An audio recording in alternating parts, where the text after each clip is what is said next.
नमस्कार जंटी में स्वागत आपका। मैं हूं योगेंद्र। आप देख रहे हैं हमारी विशेष पेशकश जश्न आज़ादी, और आज़ादी की ये वर्षगांठ सभी को बहुत बहुत मुबारक हो, सभी को बहुत बहुत शुभकामनाएं। हम हर बार कुछ ना कुछ चर्चा करते हैं अलग अलग तबके से। इस बार हमारे साथ स्टूडियो में मौजूद हैं हमारे युवा साथी, जो बताएंगे कि आज़ादी की उनकी नज़र में क्या मायने हैं। तो हम शुरू करते हैं। मैं आपको इंट्रोड्यूस कराता हूं उनसे। एक एक गेस्ट जो हमारे साथ में जुड़े हुए हैं, उन्हीं से हम मुखातिब होंगे। वो आपको बताएंगे, क्योंकि ये हमारे साथ एक भारत की उस आबादी का एक सैंपल है जो किस तरह से देखता है। और दुनिया में सबसे अगर अधिक आबादी युवाओं की है तो वह भारत में है। इसी वजह से कहा जाता है कि युवा भारत, और किसी भी देश की तस्वीर और तकदीर बदल सकता है युवा। क्योंकि जब भी हम कहते हैं कि बचपन से कोई बच्चा होता है, स्कूल में जो होते हैं उन्हें कहते हैं ये भारत का भविष्य है, तो जाहिर सी बात है कि भारत का वो भविष्य अपनी लकीर खुद खींचता है, और तकदीर भी देश की वही तय करता है, बनाता भी है। यही बड़ी वजह है कि हर कोई नई जनरेशन पे फोकस करने की कोशिश कर रहा है, और करना भी चाहिए। कोई पॉलिटिकल नज़रिए से कर रहा है, कोई इस वजह से कि यही भारत का भविष्य है। इसे उत्साहित, ऊर्जावान और हमेशा वो ख्वाब देखने वाला बनाना चाहिए जिसके लिए ईश्वर ने उसे हुनर दिया है। मैं ये इस वजह से कह रहा हूँ कि दुनिया के कई ऐसे मुल्क हैं जिनमें विकासशील और विकसित राष्ट्र भी हैं, जहाँ भारत के युवाओं का डंका है। तो इसमें आप अंदाज़ा लगा सकते हैं कि चाहे वो सर्विस सेक्टर में हो या किसी सेक्टर में हो, शून्य से यानी कि बॉटम से टॉप तक आपको भारत के हुनरबाज मिल जाएंगे, जो अपनी स्किल का लोहा दुनिया के सामने मनवाते हैं। तो चलिए हम शुरू करते हैं। हमारे साथ हमारे अतिथि के रूप में मौजूद हैं सारा इस्माइल, हमारे साथ में हैं।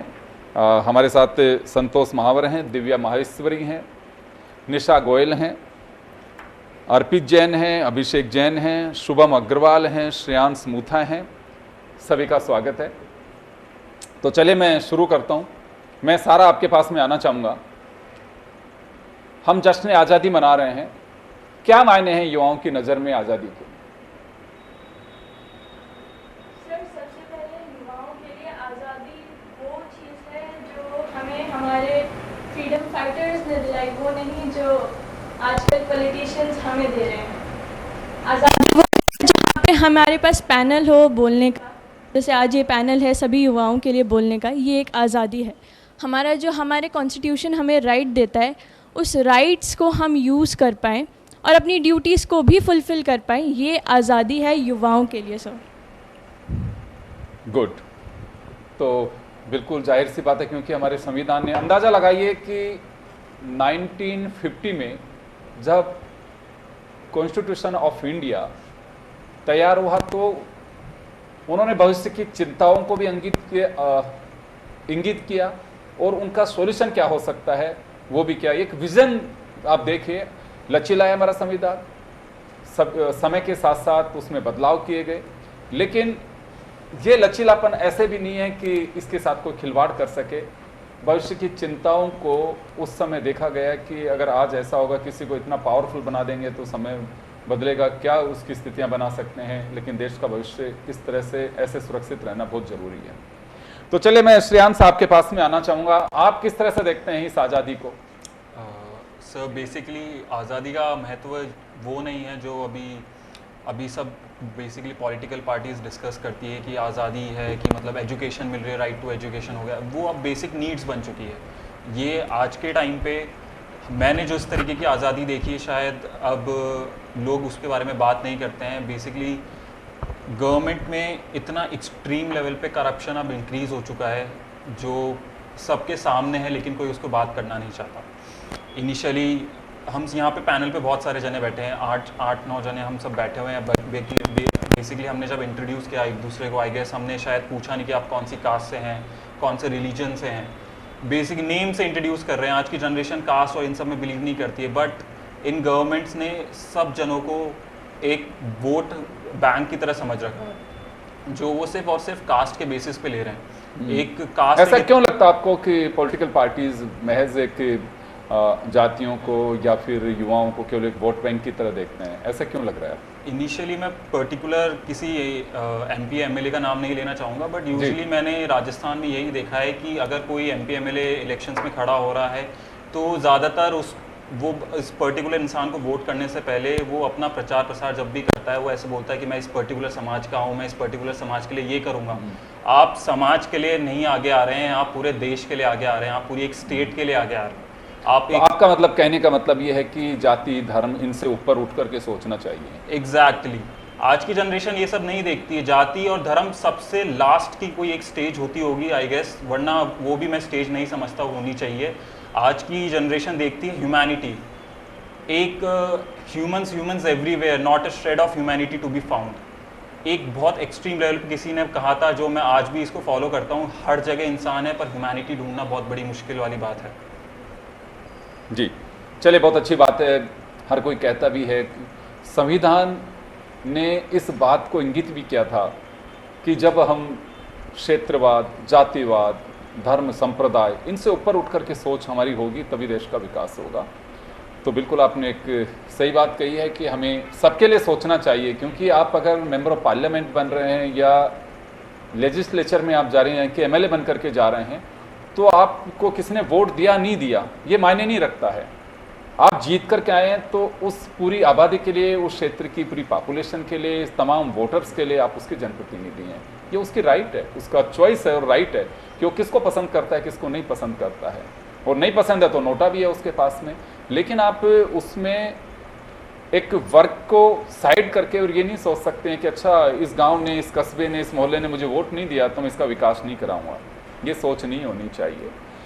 चले शुभम, आपके पास में आना चाहूँगा। ये हमारे साथ उस तबके के बच्चे हैं, लॉयर हैं, चार्टेड अकाउंटेंट हैं, जो भविष्य में बनने वाले हैं, एक जर्नलिज्म से जुड़े हुए हैं। तो हमने कोशिश की है कि इस समय जैन जी काफ़ी चर्चाओं में हैं, तो हमारे साथ वही साथी सब बैठे हुए हैं, वो कैसे सोचते हैं, क्या देखते हैं। शुभम, चर्चा होती है साथियों में कि हम जश्न आज़ादी मना रहे हैं या हमारा जो संविधान दिवस मनाते हैं जिसे हम गणतंत्र दिवस के रूप में जानते हैं, आज़ादी मिली स्वतंत्रता दिवस के रूप में मनाते हैं, तो इन नेशनल फेस्टिवल्स के बारे में कुछ चर्चा होती है साथियों में? यस सर, चर्चा तो होती है, बट कहीं ना कहीं हम आज ये बोलते हैं कि हम आज़ाद हैं, हम अपना जो नेशन है वो ठीक है, बट कहीं ना कहीं आज हम जब बैठते हैं, जब बात करते हैं, जब कहीं ना कहीं रियलाइज़ ये होता है कि कहीं ना कहीं हम आज भी आज़ाद नहीं हुए हैं। ऐसा क्यों लग रहा है? आज़ाद है, हम सांस आज़ादी की ले रहे हैं।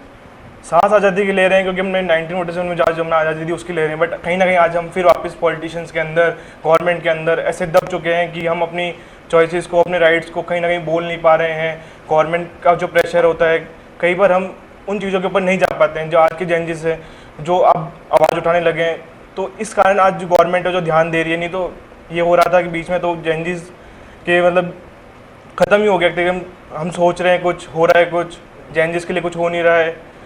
तो क्यों लग रहा है? देखिए, भर्तियां नहीं निकल रही, अवसर नहीं मिल रहे, क्या नहीं हो रहा? सब कुछ तो हो रहा है जेनजीज के लिए भी। सर भर्तियाँ भी निकल रही है, अफसर्स भी निकल रहे हैं, सब चीज़ हो रही है, बट सर अगर राइट पर्सन को वो चीज़ नहीं मिल रही है, राइट पर्सन को राइट जॉब नहीं मिल रही है, तो फिर वो कहीं ना कहीं एक तरह से ना के बराबर ही है। आज करप्शन इतना ज़्यादा हो गया है कि आपको कोई से भी पोस्ट चाहिए, कोई गवर्नमेंट की पोस्ट चाहिए, तो आपको कहीं ना कहीं, सर मैं बोलना नहीं चाहूँगा, बट ये चीज़ कहीं ना कहीं आपको वहाँ पे भी करप्शन मिल जाएगा, वहाँ पे प्रायोरिटी उसको मिल जाएगी जो शायद कोई बड़े जो किसी का बड़े आदमी का बेटा हो या कोई एमएलए का बेटा हो।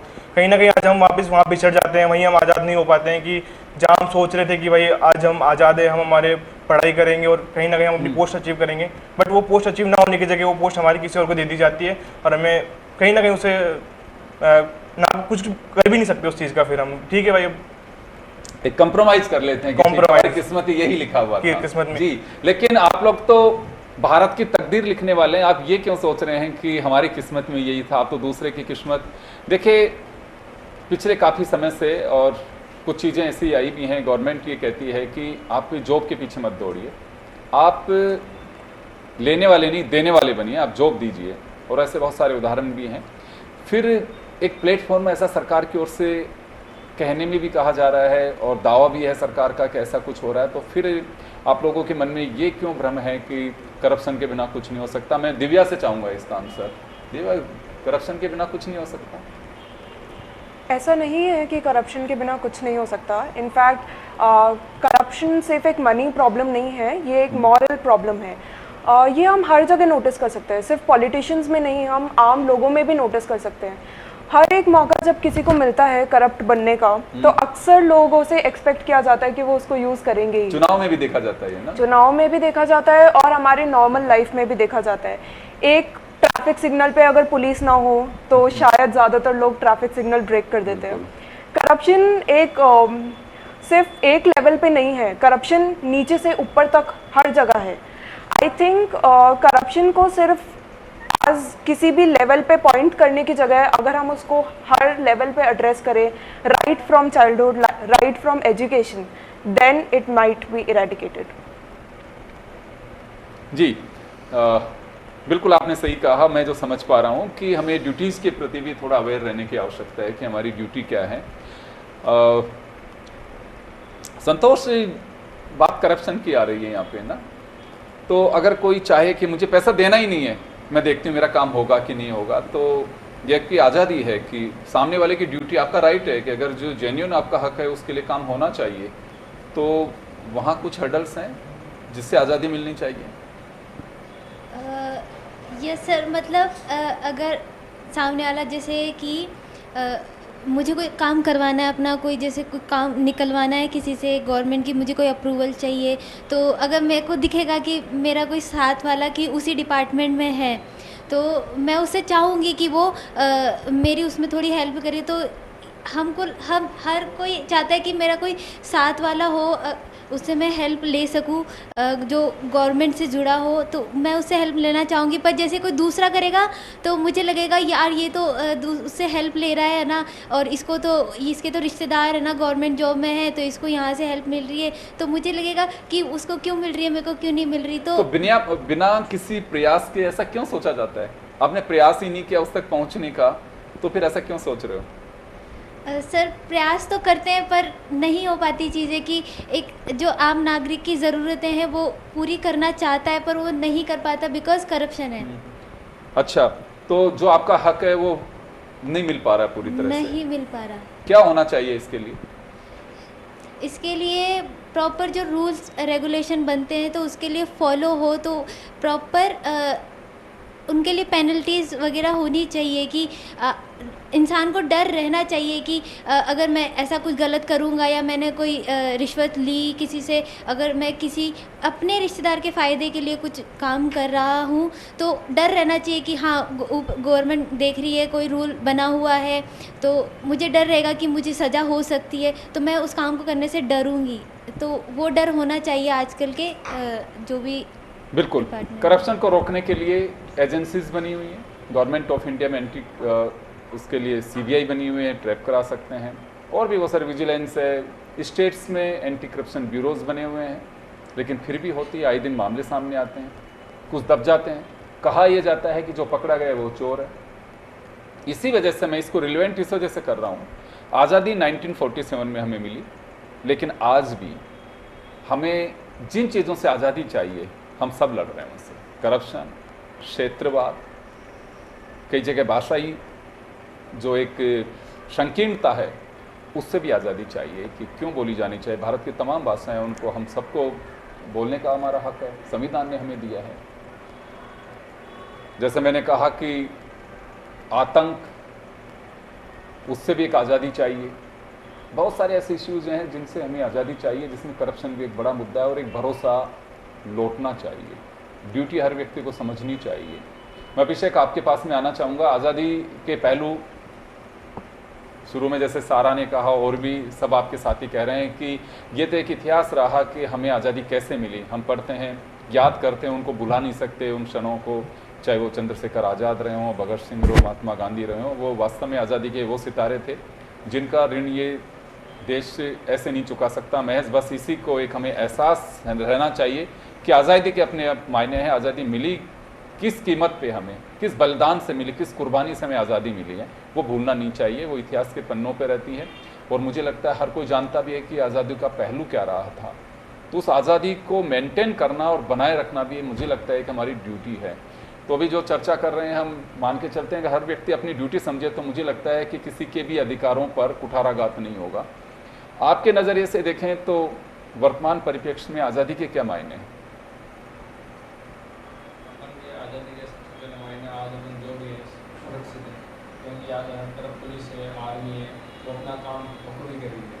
तो आज जो भी अपन कहीं भी जा रहे हैं तो अपन कोई डर नहीं है कि कहीं पर हमारा हमला हो सकता है अपन पे। तो अपन के लिए ये सबसे बड़ा है कि अपन सुरक्षित है। और दूसरी बात, अपन को हर जगह बिजली पानी आज की व्यवस्था कर रही है गवर्नमेंट, हर जगह जगह बढ़ रहा है। तो इस वजह से इलेक्ट्रिसिटी और वाटर की जो दिक्कत थी वो धीरे धीरे कम होती जा रही है। और अपन के जो युवा है उन्हें पता है कि मतलब किस हिसाब से अपन को हर चीज़ का यूज़ करना है, मतलब इलेक्ट्रिसिटी वाटर होता है। तो पहले बिल्कुल भी पानी बिजली रहती थी तो लोग बहुत परेशान थे, पर अब लोगों को समझ में आ रहा है जो है पानी के बिना कितना मुश्किल है जीवन, इलेक्ट्रिसिटी बिना, और हर चीज़ अब लोगों को समझ विकास की ओर आगे बढ़ रहे हैं हम। जी अर्पित, आपके पास में आना चाहूँगा, आप कैसे देखते हैं इस आज़ादी को?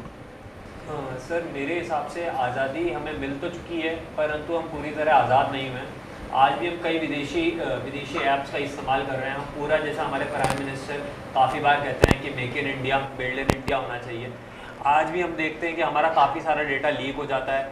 बड़े बड़े प्लेटफॉर्म्स जो हम सोशल मीडिया प्लेटफॉर्म्स यूज़ करते हैं उस पर हमारा डेटा लीक है। तो क्या हम इंडिपेंडेंट हैं? क्या हम जब हम कोई भी एप्लीकेशन चलाते हैं तो उसके जो एल्गोरिदम्स होते हैं वो हमारे को बार बार डिफ़ाइन करके रीड करते हैं, जिससे वह कहते हैं कि मशीन और अच्छी होती है, एक ह्यूमन बिहेवियर को समझने का मौका मिलता है।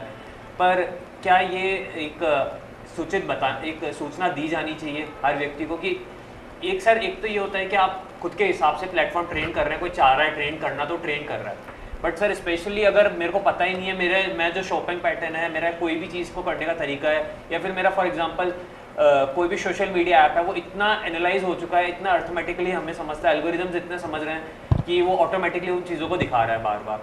ठीक है, तो हम एक तरह से कहें तो इस तरह हम आज़ाद नहीं हैं। जेनजी की लैंग्वेज में आज़ादी का डिफिनेशन थोड़ा सा अलग है। जेनजी अब वो 9 से 5 नौकरी करने वाला जेनजी अब नहीं रहा है, शायद मेरा ये मानना है। आज हम सब लोग फ्लेक्सिबिलिटी चाहते हैं। हम लोग चाहते हैं हम कहीं पे भी बैठकर कुछ भी कार्य करें। हमारे को ये हमारे पे बाउंडेशन, हमें कार्य करना है उसकी रिस्पॉन्सिबिलिटी होनी चाहिए, बट हम लोग थोड़ी बाउंडेशन की तरफ नहीं है। ऐसा नहीं होना चाहिए। हमें वर्क, आज आप देखिए जैसे इंस्टाग्राम कंटेंट क्रिएटर्स हैं जो अपने बाकी पार्ट टाइम जॉब्स करते हैं, जो गिग वर्कर्स हैं, और तो वो सबका प्लेटफॉर्म ये है कि आपने जो काम दिया है वो हम करें, फ्रीलांसिंग करते हैं जैसे। तो अब उस जो पैटर्न था जो हमारे दादाओं ने हमारे पिताजी और सब जिस पैटर्न में चल रहे थे, अब वो पैटर्न चेंज हो चुका है। अब चीज़ें ऐसे हो चुकी है कि हमें हमारी सुविधा के अनुसार चाहिए। फिर इस चीज़ के हिसाब से जो इंडिपेंडेंस है वो हमारे लिए मतलब करती है। आज जब हम प्रोटेस्ट देखते हैं, इतने सारे प्रोटेस्ट हो रहे हैं, दिल्ली में प्रोटेस्ट होता है, झारखंड में प्रोटेस्ट होता है, उसमें देखा जाता है कि काफ़ी बार पेपर लीक हुआ है, तो मतलब जेनजी जगा हुआ तो है, तो जगा हुआ है, तो इसलिए हमें मालूम है हम आज नहीं तो कल एक बदलाव लेके आएंगे। हम आज नहीं तो कल एक इस श्रेणी में आएंगे, इस पद पे आएंगे कि करप्शन कम से कम हो पाए। आज जितना भी करप्शन हो रहा है, हम कोशिश, जेनजी जब आएगा, जब उस रोल्स लेगा। अर्पित, एक चीज़ बताइए आप मुझे कि करप्शन केवल बुजुर्ग कर रहे हैं, नई जनरेशन में से नहीं हो रहा? नहीं, करप्शन हो रहा है नई जनरेशन में, मैं बिल्कुल ऐसा डिनाई नहीं करूँगा, पर करप्शन हो रहा है उसका कारण ये नहीं कह सकते कि जेनजी है।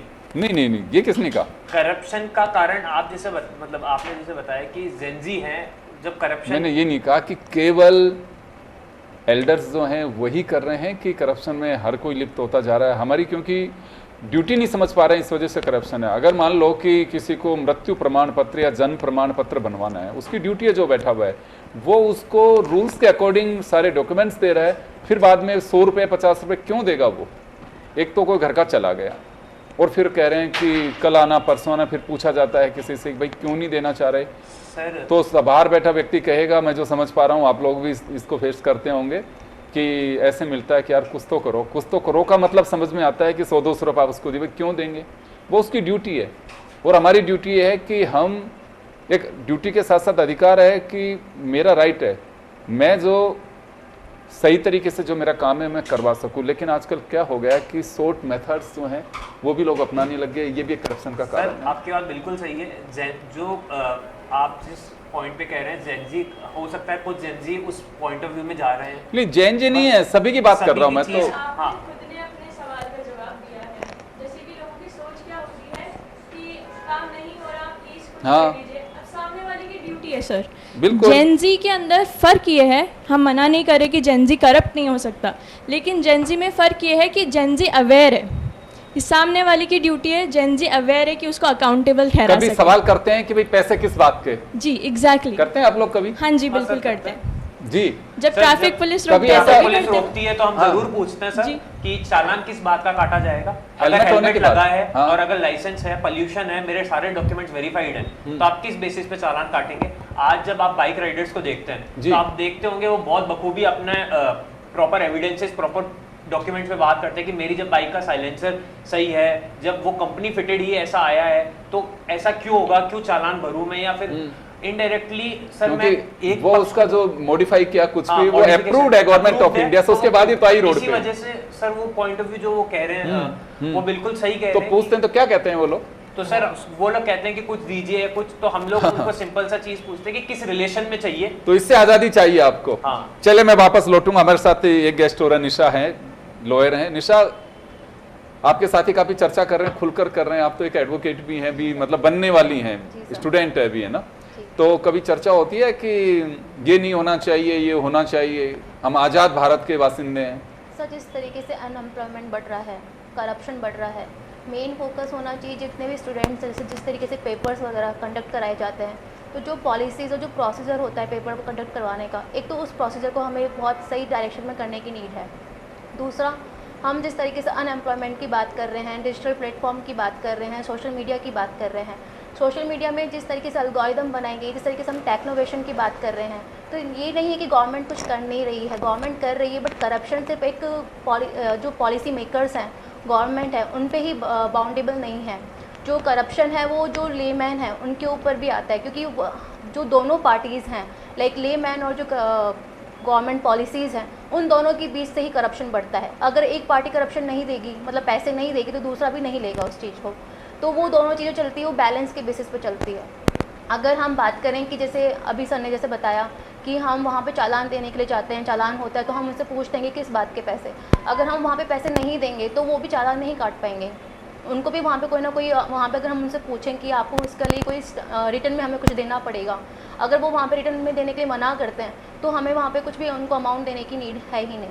जिस तरीके से मैम ने अभी जस्ट बताया कि सोशल मीडिया पे जिस तरीके से एल्गोरिदम जिस तरीके से हमारे साथ कर रही है कि वो हमें रीड करती है सोशल मीडिया पे कि हम क्या देखते हैं क्या नहीं, वो पूरी एल्गोरिदम है। ये टेक्नोवेशन है, जिस तरीके से टेक मीडिया डेवलप हो रही है, क्योंकि हमारी जितनी भी अदर कंट्रीज़ है, डेवलप्ड कंट्रीज़ हैं, हम उनसे कम्पीट कर रहे हैं एक तरीके से।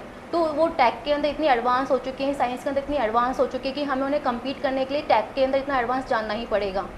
सेकेंडली अगर हम बात करें आज़ादी की, तो आज़ादी हमें मिलनी चाहिए हमारी माइंडसेट से कि हम किस तरीके से चीज़ों को सोचते हैं। लोग सिर्फ कंप्लेन करते हैं कि ये चीज़ें डेवलप नहीं हो रही है, ये चीज़ का जैसे रोड है, अभी जैसे बारिश आ रही है, मानसून है, लेकिन सब जगह से जितने भी रास्ते हैं सब ख़राब हो चुके हैं। सब कंप्लेन कर रहे हैं कि गवर्नमेंट ने रास्ते नहीं बनवाए हैं, सब कंप्लेन कर रहे हैं, बट उसका सॉल्यूशन किसी के पास नहीं है। कंप्लेंट करने से मुझे ऐसा लगता है पर्सनली कि कंप्लेंट करने से कुछ नहीं होता, हमें आगे आना पड़ेगा उस चीज़ के लिए, और हमें खुद को भी हम सिर्फ एक गवर्नमेंट के ऊपर नहीं चल सकते कि गवर्नमेंट ही करेगी, हमें हमारी खुद की मॉरल ड्यूटीज़ को भी समझना चाहिए और उस अकॉर्डिंग वही है सड़कें टूटने का गलियों में, ये सबसे बड़ा कारण यही है। नालियाँ बनी हुई हैं, सब चौक है, हर कोई अपने आगे रैंप बना देता है लेकिन उसके नीचे से नाले नहीं निकालता। अगर पानी भी वहाँ भर रहा है तो कोई ये नहीं देखता है कि पानी भर रहा है तो सड़कें टूटेंगी।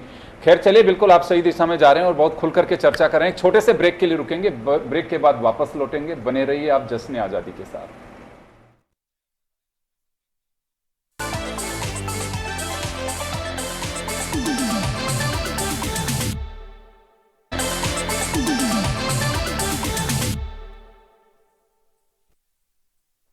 ब्रेक के बाद एक बार फिर आपका स्वागत है। आप देख रहे हैं आज़ादी का उत्सव और हम मना रहे हैं जश्न आज़ादी। तो हमारे साथ हमारे अतिथि मौजूद हैं। वापस उन्हीं के पास में जाना चाहूँगा, मैं सारा आपके पास में आना चाहूँगा।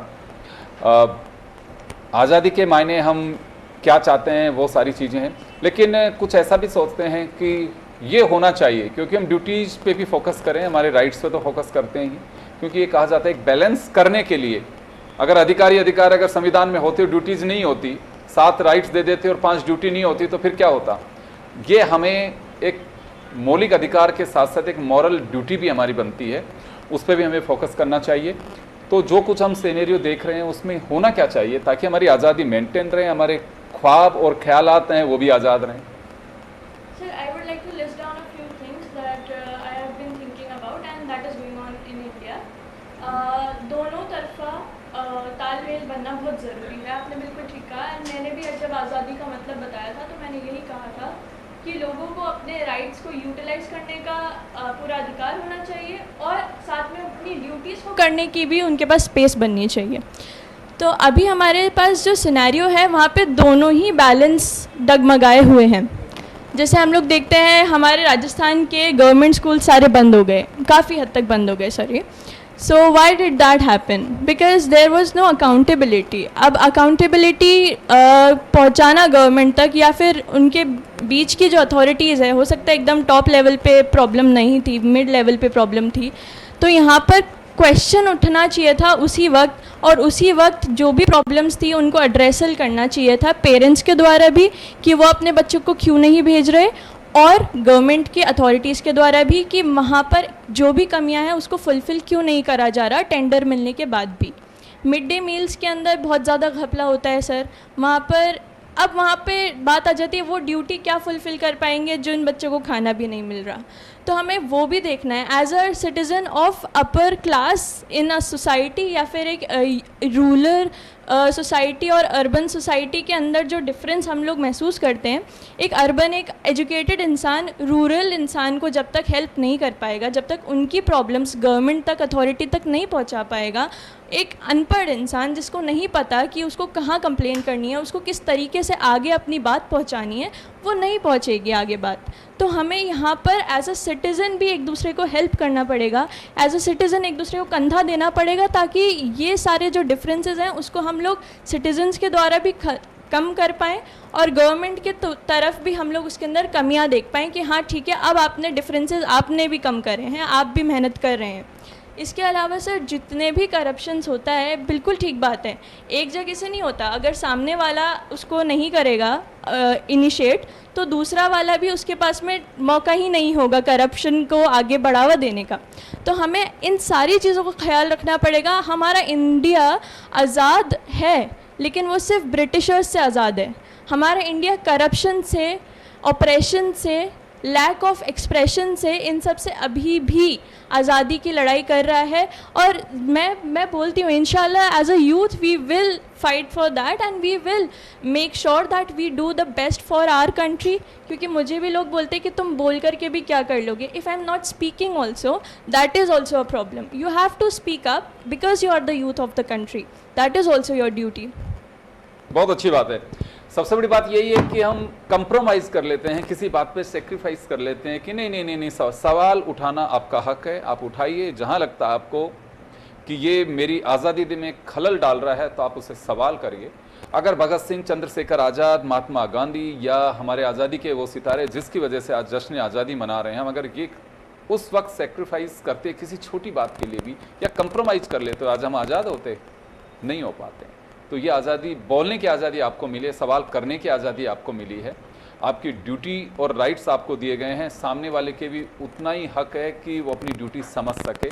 तो मुझे लगता है कि बिल्कुल सही है, एक अवेयरनेस होनी चाहिए आप लोगों में कि ये पैसे, जैसे इन्होंने कहा कि अर्पित ने कि किस बात के पैसे, भाई मेरे पास में आप मेरी आरसी रही, ये मेरा पोल्यूशन सर्टिफिकेट रहा, मैंने हेलमेट वेयर किया है, लाल बत्ती जंप नहीं की, मेरी लेन में चला रहा हूँ, फिर किस बात के का चालान कि कुछ दे दीजिए, क्यों दे दीजिए, सवाल करिए आप। और मुझे लगता है कि ये अवेयरनेस जब होगी, ये आज़ादी हमें तभी मिल सकती है जब एक बार आप स्वेच्छा से बिगुल बजाएंगे, आप अपने अधिकार से गलत काम मत करवाइए, क्योंकि गलतियां ढूंढ करके वो आपको झपट्टे में लेने की कोशिश करते हैं। तो चलिए मैं श्रेयांश आपके पास में आना चाहूँगा। हम बहुत सही दिशा में जा रहे हैं और बड़े आप लोग खुल करके अपनी चर्चा भी कर रहे हैं। हम ड्यूटी राइट सब पे तो चल रहे हैं, लेकिन एक भविष्य की चिंता है कुछ हमें कि हाँ भविष्य में ये होना चाहिए और इसके लिए हम चिंतित हैं। आई थिंक मैं सबसे ज़्यादा चिंतित भविष्य को लेके हूँ पॉपुलेशन को, क्योंकि पॉपुलेशन एक एक्सट्रीम लेवल पे इतना बड़ा टॉपिक बन चुका है कि अपन किसी भी फील्ड में जाऊँगा मैं, जैसे कि गवर्नमेंट जॉब्स में भी जा रहा हूँ, तो इतनी एक्सट्रीम भीड़ है। तो मैं एग्ज़ाम का फॉर्म भरने से पहले ही शायद मेरे माइंडसेट में एक ऐसा आ जाए दिमाग में कि शायद नहीं होगा, बिकॉज मैं एक पर्टिकुलर कैटेगरी से बिलोंग करता हूँ जिसको रिजर्वेशन नहीं मिलता है। तो सडनली अब मेरे दिमाग में अब मैं गवर्नमेंट जॉब्स को भी नहीं जा रहा, बिकॉज ये रीज़न क्या हो रहा है, ओवर पॉपुलेशन। गवर्नमेंट की कोई ऐसी स्कीम नहीं है जो पॉपुलेशन कंट्रोल करने में कुछ हो। यूजली प्रीवियसली जब कांग्रेस की एक सरकार थी उस टाइम पे उन्होंने नसबंदी योजना भी चलाई थी, मैंने कहीं पे पढ़ा था, और उन्होंने बहुत कुछ पॉपुलेशन कंट्रोल करने के लिए किया था, जो एक्चुअली में आई थिंक बहुत सही था। अब ऐसा कुछ होता नहीं है। अब लोगों के 3-3, 4-4 बच्चे हैं, वो किसी की कदर नहीं कर रहे हैं, सब बस ठीक है। मेरे को ऐसा लगता है कि हर एक बच्चे की इस देश को लेके एक बहुत बड़ी अहमियत है। उनको एक प्रोडक्ट ना समझा जाए, वो भी कुछ एक बन सकते हैं। शायद वो एक नेक्स्ट APJ अब्दुल कलाम हो, नेक्स्ट कोई एक फ्रीडम फाइटर हो, कोई अलग से एक इम्पॉर्टेंट पर्सन बन सकता है। तो इंस्टेड ऑफ उनको एक प्रोडक्ट समझते हुए बस कि हाँ भाई हमारा बच्चा है, एक और हो जाए, एक और हो जाए, एक और हो जाए। और एक स्पेशली जो मैंने देखा कि लोगों में लड़कों की जो बहुत एक्सट्रीम लेवल पे रहती है कि हमें एक लड़का चाहिए, एक वारिस चाहिए। वारिस ढूंढने की बजाय आप एक ऐसा मतलब अपनी बच्चे को, अभी भी आपको लगता है लड़का और लड़की में कहीं अंतर महसूस करते हैं परिवारों में? आई थिंक मेरे को अभी भी लगता है बहुत एक्सट्रीम लेवल पे, बिकॉज मेरी बहुत सी फीमेल फ्रेंड्स हैं जो अभी भी बोलती है कि हमें ना आफ्टर 7 हमारे घर पे कर्फ्यू लग जाता है, वी हैव टू रिपोर्ट कि हमें अभी हम कहाँ पे हैं, क्या हम क्या कर रहे हैं। और बहुत से पेरेंट्स उनकी एजुकेशन को इतनी प्रायोरिटी नहीं देते हैं। एजुकेशन में उनको ये मालूम है आफ्टर 12th बस एक बैचलर्स हो जाए, फिर उनके शादी के रिश्ते देखना चालू कर जाते हैं। तो मेरे बहुत से फ्रेंड्स हैं जो अभी उनकी शादी हो भी चुकी है, और मैं सरप्राइज्ड हूँ कि उन्होंने इस लाइफ को एक्सेप्ट कर लिया। इनिशियली कोई भी रीज़न रहा हो, फैमिली प्रेशर, बचने के लिए आपने क्या किया, लेकिन आप कैसे बचे? मेरे फैमिली ने अभी तक मुझे प्रेशराइज वगैरह ऐसा कुछ किया नहीं है जी। मुझे ऐसा लगता है कि शायद मैं ब्लेस्ड हूँ इस चीज़ को लेके कि मेरे पेरेंट्स ऐसा सोचते हैं कि भाई एजुकेशन इंपॉर्टेंट है, और मेरी एजुकेशन भी सपोर्ट करते हैं इनिशियली। ऑल्दो मेल्स का थोड़ा डिफरेंट रहता है फीमेल्स के कंपैरिजन में, बट मेरा भी जैसा आपने क्वेश्चन किया था कि मैं फ्यूचर को लेके क्या सोचता हूँ सबसे ज़्यादा, तो मैं पॉपुलेशन को बहुत सोचता हूँ कि पॉपुलेशन अगर डिक्रीज़ हो जाएगी, आई थिंक 50% ऑफ जो हमारी प्रॉब्लम्स हैं अभी हम फेस कर रहे हैं, करप्शन से लेके अनएम्प्लॉयमेंट से लेके फाइनेंसेस से लेके ग्रोथ से लेके, वो सब धीरे धीरे सेटल होने लग जाएगी। जो भी अगर आप जापान देखेंगे, जर्मनी देखेंगे, जितने भी कंट्रीज़ है जिनमें पॉपुलेशन कम है, वो इतना अच्छा स्केल इसलिए कर पा रही हैं बिकॉज उनकी यूथ प्रोडक्टिव है, हर एक को एम्प्लॉयमेंट मिल रहा है, स्किल्स मिल रही है, डेवलपमेंट हो रहा है, स्कूल्स वेस्ट नहीं है।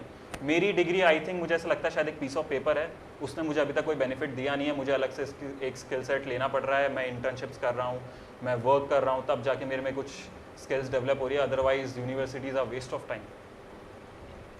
खैर वेस्ट ऑफ टाइम तो नहीं है, लेकिन आप सही कह रहे हैं कि वहाँ हमें उसी तरह से तैयार करने की आवश्यकता है ताकि बच्चे एक फ्यूचर क्या प्लान है वो कर सकता है, उस स्ट्रीम में उनको भेजा जा सके। ये एक लगता है कि हालांकि स्किल को लेकर के प्रोग्राम्स भी चलते हैं, लेकिन वो उस स्तर पे होने चाहिए। और आईआईटी हैं या फिर आईआईएम है वो लेकिन लिमिटेड सीट्स हैं, और ये नहीं कह सकते हैं कि कुछ बच्चों ने एग्ज़ाम दिया और जिसका नहीं हुआ तो उसमें टैलेंट ही नहीं है। बहुत टैलेंट है। यूपीएससी को देने के लिए जाते हैं, लाखों लोग देते हैं, हज़ारों में इंटरव्यू तक पहुंच पाते हैं, सैकड़ों में उसका सिलेक्शन हो पाता है। तो ऐसा नहीं है कि जो इंटरव्यू देने के लिए गया और जिनका सिलेक्शन हुआ है उनसे कम इंटेलिजेंट होंगे। यहाँ केवल और केवल एक किस्मत का खेल भी होता है कि आप इंटेलिजेंट है लेकिन सामने वाला कौन बैठा हुआ है इंटरव्यू के अंदर, उसने किसको कितने मार्क्स दे दिए, वो वहाँ पे डिपेंड करता है। तो वो जो स्किल है उससे भी हमें यूज करना चाहिए। खैर चले, लेकिन बात आज आज़ादी से चल रही है। शुभम, आपके पास में आना चाहूँगा, आप किस तरह से देखते हैं फ्यूचर में क्या होना चाहिए? हमारी आज़ादी रहे, हम बने रहें और आज़ादी के सांस भी लेते रहें। सर फ्यूचर में इन द सेंस कि मैं आज़ादी को ये देखना चाहता हूँ कि आज जो लेमन पर्सन है, जो हम हैं, वही जो गवर्नमेंट के अंदर जो एम्प्लॉय हैं वो भी वो सेम पे रहें। जैसे कि अभी कुछ दिन पहले मेरा ट्रेंड भी चला था एक अच्छे से कि क्या एमपी एमएलए या गवर्नमेंट के जो बच्चे होते हैं, गवर्नमेंट के उनके जो ऑफिसर्स के जो बच्चे होते हैं, क्या वो गवर्नमेंट स्कूल्स को प्रेफर क्यों नहीं करते हैं? क्या गवर्नमेंट स्कूल सही नहीं है?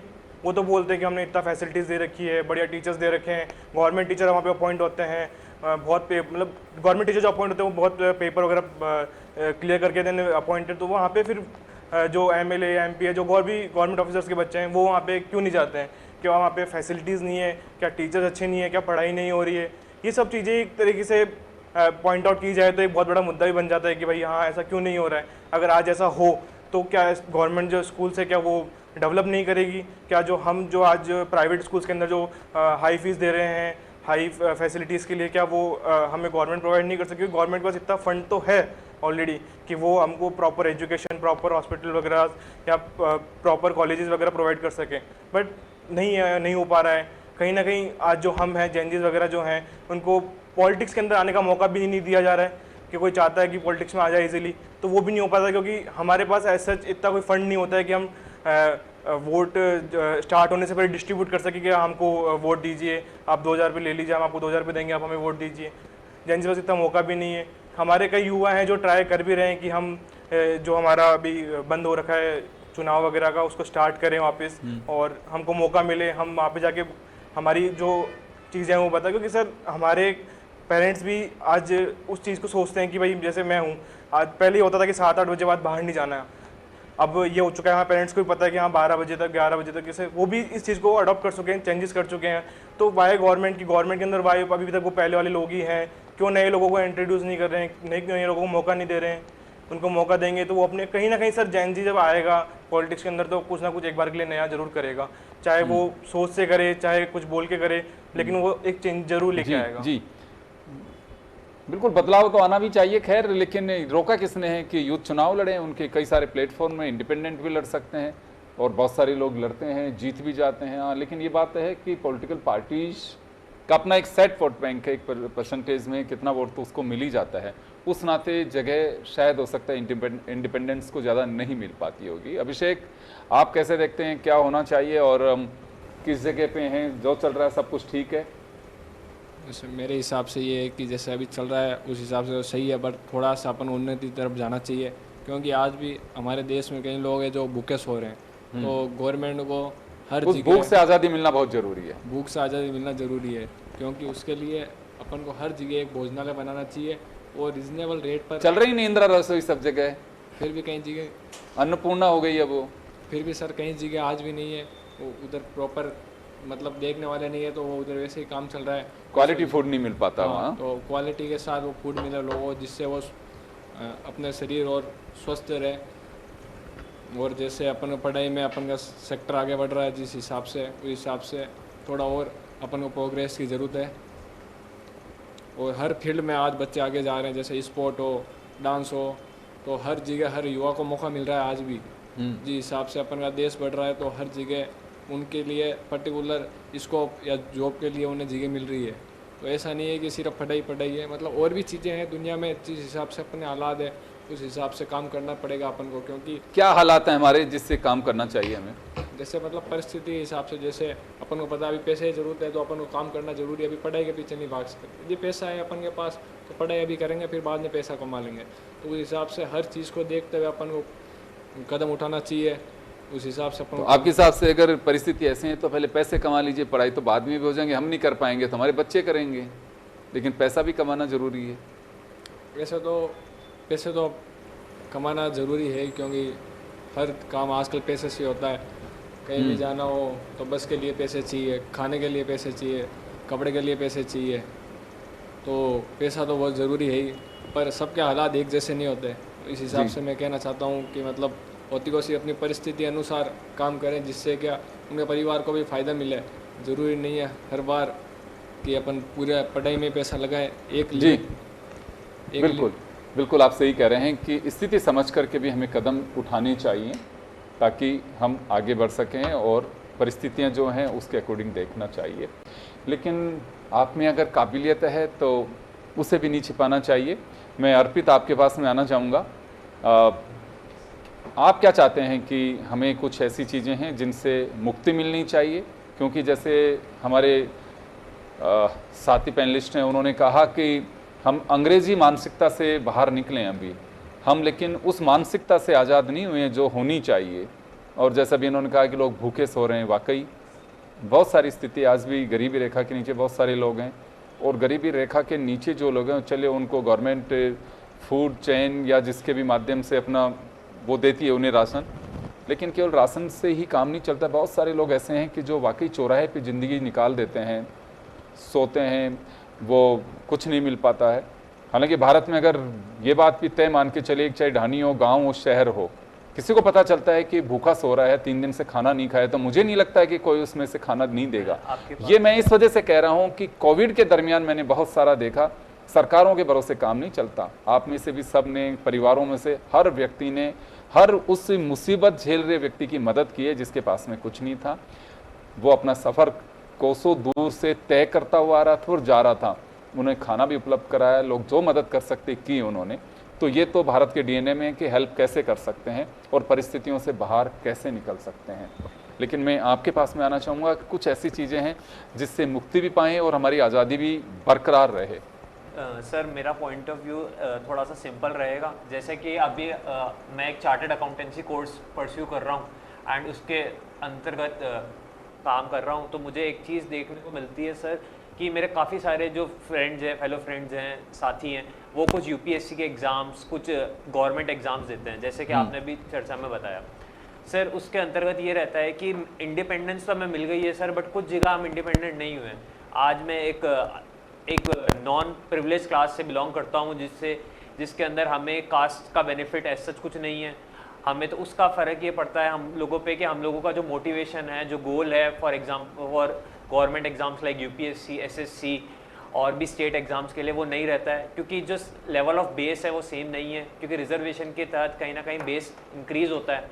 आप देख सकते हैं कि अभी भी कितने सारे केसेस वायरल होते हैं, कितने यूपीएससी एस्पिरेंट्स या आईएएस आईपीएस जो बन चुके हैं वो पकड़े जाते हैं, जो अपनी कास्ट का गलत बेनिफिट उठा रहे होते हैं, जो फॉर एग्जांपल बीपीएल बन के बिलो पॉवर्टी लाइन का सर्टिफिकेट देते हैं, जो फेक सर्टिफिकेट्स बना के बताते हैं। तो सर हमारा बेस सेम होना बहुत ज़रूरी है। उसके लिए हमें काफ़ी सारी चीज़ें करनी पड़ेगी। कास्टिज्म को जितना, मैं ये नहीं कह रहा हूँ कि एकदम से एलिमिनेट कर दीजिए, एकदम से चेंजेस कर दीजिए, नहीं हो सकता। एकदम से चेंज एक्सेप्टेबल भी नहीं हो पाएगा, बट चेंज करना एक पृथ्वी का, धरती का नियम रहा है, तो हमें धीरे धीरे चेंजेस लाने पड़ेंगे। अब इसका लाइव एग्जांपल हमारा जो कोर्स है चार्टर्ड अकाउंटेंसी का, जिसमें आप देख सकते हैं कि चार्टर्ड अकाउंटेंसी कोर्स के अंदर ऐसा कोई रिजर्वेशन नहीं है। बट तब भी बहुत ज़्यादा लोग बहुत अच्छे अमाउंट में एस्पिरेंट्स आते हैं, वो एग्ज़ाम्स को फाइट करते हैं एंड वो अपने टैलेंट पे, अपनी स्किल बेस पे डिग्रीज लेते हैं। और आज भी आप देख सकते हैं जैसे 5 लाख CA अराउंड हो चुके हैं इंडिया के अंदर, तो आप देख पा रहे हैं कि इतना अच्छा अमाउंट विदाउट रिजर्वेशन आया है। तो मतलब ऐसा नहीं है कि रिजर्वेशन के बिना हो नहीं पाएगा, होगा। इंस्टीट्यूट ऑफ चार्टर्ड अकाउंटेंसी ने करके देखा है, उनसे हुआ भी है। और हमें काफ़ी हद तक हमें अब जैसे इक्वालिटी की बात आती है, जेंडर इक्वालिटी, तो सर इक्वालिटी मेरा ये मानना है कि जैसे आज के जो एनवायरनमेंट है, आज की जो स्थिति है, जो आज के सोशल कंडीशंस हैं सोसाइटी की, उसका धीरे धीरे माइंडसेट चेंज करना बहुत ज़्यादा ज़रूरी है। लड़की को पहले घर वाले, देश, ये सब तो ठीक है, पर पहले खुद को हमें गर्ल्स को इक्वली ट्रीट करना पड़ेगा, उनको उनकी स्पेस देनी पड़ेगी, उनकी बात माननी पड़ेगी, क्योंकि हम हैं तो देश है, देश हमसे ही देश बनता है। जिस हिसाब की सोच, जिस हिसाब का विचार हम रखेंगे, उस हिसाब से ही आगे होगा। और धीरे धीरे मैं मानता हूँ सर, मेरी सकारात्मक सोच है इस कारण से कि पॉजिटिवली चेंज आएगा ही। आज मेरे घर पे भी, जब मेरे भी एक सिस्टर है एंड हम दोनों को सेम चीज़ ही बोली जाती है, अगर फॉर एग्जांपल उसे 7 बजे आने का बोला है तो मुझे भी 7 बजे ही आने का बोला जाएगा, ताकि वो सोशल बैलेंस बना रहे। उसके दिमाग में ये प्रकृति नहीं है कि मुझे ही क्यों बोला गया 7 बजे आने का, मैं ही क्यों जल्दी आऊँ, भैया तो 12 बजे तक ही आते हैं। नहीं सर, अगर लड़की के लिए जो सीमा है वो लड़के के लिए भी धीरे धीरे बनाएंगे तो अपने आप सीमाएं दोनों की खुलती जाएंगी और आराम से धीरे धीरे फ्रीडम आता जाएगा। इस सोच से हमें आज़ादी की आवश्यकता है। आपने बिल्कुल सही कहा। तो चलिए हमारे साथ जो बच्चे हैं उनसे भी बात करें। संतोष, ऐसी कोई आज़ादी की आवश्यकता है? जैसे अभी अर्पित कह रहे हैं कि सोच में आज़ादी की भी ज़रूरत है। नहीं सर, जैसा अर्पित ने कहा कि 7 बजे के बाद घर पे उदाहरण दिया 7 बजे, हाँ, 10 बजे तक की भी बात हो हाँ, सकती चलो है। 10 बजे तक का कि घर पे आना है, तो घर वालों को ये चिंता नहीं है कि मतलब वो ये नहीं चाहते कि भाई उनकी बेटियां बाहर नहीं जाए, काम ना करे, कि भाई उनको उनके पास जॉब रिस्पॉन्सिबिलिटी इतनी है कि उनको 12 बजे तक वहाँ पे रुकना पड़ता है। तो घर वाले इस वजह से उनको आगे बढ़ना देना नहीं चाहते, वो सेफ्टी की चिंता करते हैं। जब तक बाहर का माहौल अगर लड़की के लिए 12 बजे तक, 7 बजे तक सेफ नहीं रहेगा, तब तक उन घर वाले चाहेंगे कि मेरी बेटी 7 बजे घर वापस आ जाए, क्योंकि वो अपनी बेटी की सेफ्टी चाहते हैं। जब बाहर का माहौल 7 बजे तक, 12 बजे तक घूमने वाला हो जाएगा कि 12 बजे तक भी अगर लड़की बाहर रहेगी तो कोई भी उसको कुछ करने वाला नहीं है, तो घर वाले भी उनको बाहर जाने देंगे। तो ऐसा नहीं है कि अभी उनको जी, जिस तरह की घटनाएं, इनसिक्योरिटी एक जो है वो उसकी वजह से, अदरवाइज तो हमारे मतलब चिंता की बात नहीं। वो पढ़ा आपने, बुंदेलो हरबोलो के मुख से हमने सुनी कहानी थी, खूब लड़ी मर्दानी वो तो झांसी वाली रानी थी। तो उस देश के बासिंदे हैं, वही बच्चियां हैं। हर कोई झांसी की रानी है, लेकिन अवसर मिलना चाहिए। तलवार चलाने की आवश्यकता नहीं, अभी आप कलम से भी काम चला सकते हैं देश के विकास में। तो ये बात सही है कि पेरेंट्स की वो चिंता है कि घटनाएं जिस तरह की हो रही हैं कि बेवजह बाहर मत निकलिए, रात को मत निकलिए। हमें इस सोच से भी आज़ादी की आवश्यकता है। कुछ चीज़ें हैं जो वाकई बहुत ज़रूरी हैं।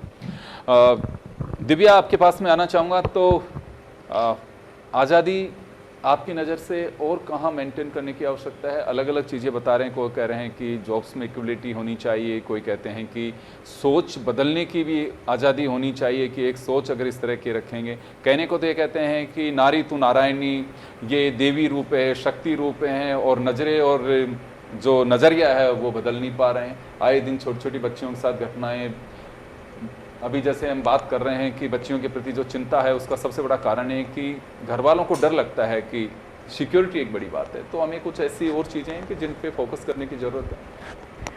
अगर हम इन चीज़ों को थोड़ा ध्यान में लेके सोचें तो आई थिंक नज़रिया से सबसे पहले यही बदलने की ज़रूरत है कि जब भी कुछ ऐसा हम बात करते हैं कि सेफ़ नहीं है एनवायरनमेंट या लड़कियों के लिए सेफ़ नहीं है, तो हम हमेशा विक्टिम्स की तरफ इतना ज़्यादा फोकस्ड क्यों रहते हैं? हमें उन लोगों को समझाने की भी ज़रूरत है जो शायद उस ग्रुप में है जिनकी वजह से ये सब अनसेफ हो रहा है।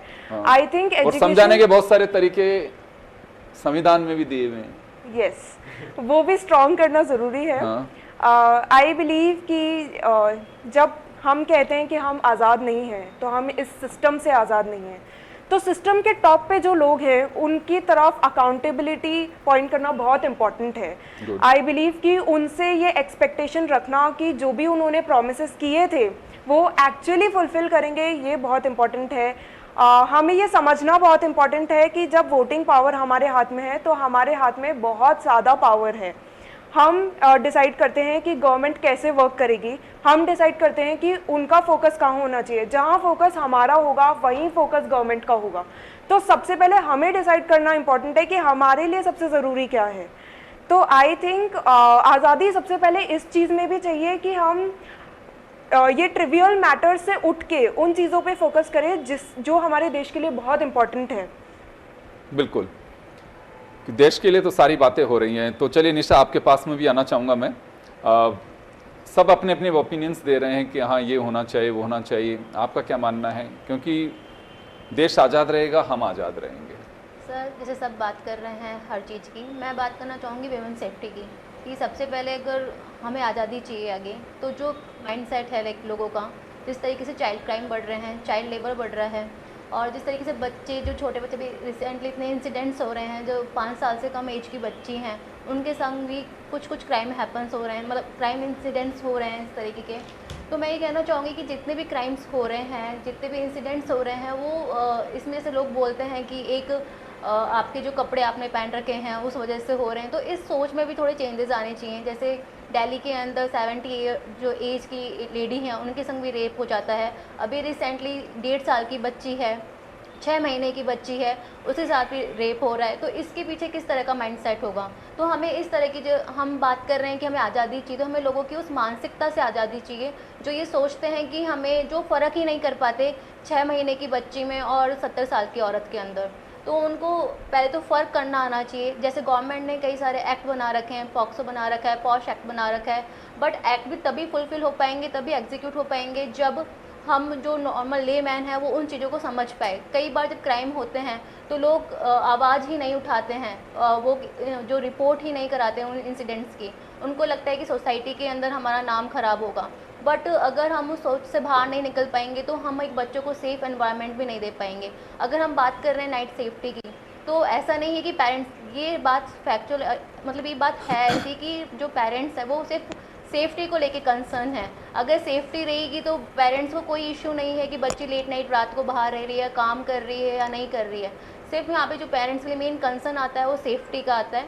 अगर बच्चों को वहाँ पे सेफ एनवायरनमेंट मिलेगा बाहर, जिस तरीके से क्राइम हो रहे हैं वो कम होंगे, और जिस तरीके से गवर्नमेंट इनके ऊपर और भी ज़्यादा स्ट्रांगली स्ट्रिक्टली एक्शन लेगी, तो आगे इस तरीके के इंसिडेंट्स और क्राइम्स हैं वो नहीं होंगे। तो मैं यही कहना चाहूँगी कि जिस तरीके का माइंडसेट है, हमें उससे आज़ादी चाहिए, और हमें हमारी जो मॉरल ड्यूटीज़ हैं हमें उसे फॉलो करना चाहिए।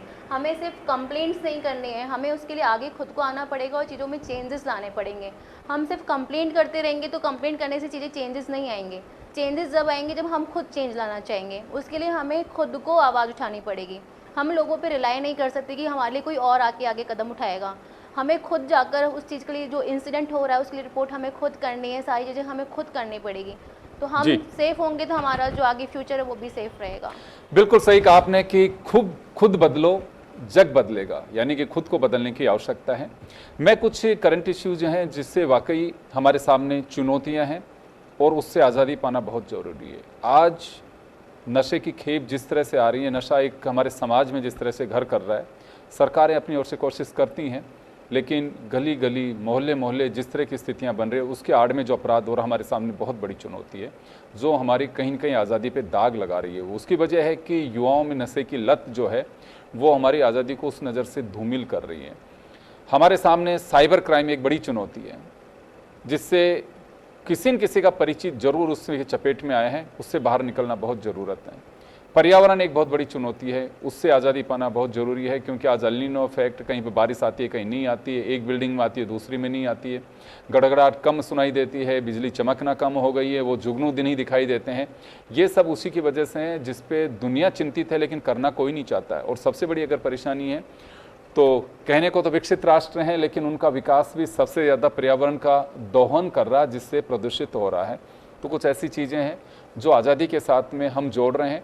आज़ादी वो चैप्टर है जिसके साथ नए पन्ने जुड़ते चले जाते हैं, नए अध्याय जुड़ते चले जाते हैं, और वो समय के साथ समसामयिक चिंताएँ और चुनौतियाँ हैं, उससे बाहर निकलना ही आपका हुनर है। वही आपकी आज़ादी को मजबूत करता है। आपके इरादे मजबूत हैं तो निश्चित रूप से हमारी आज़ादी मजबूत है।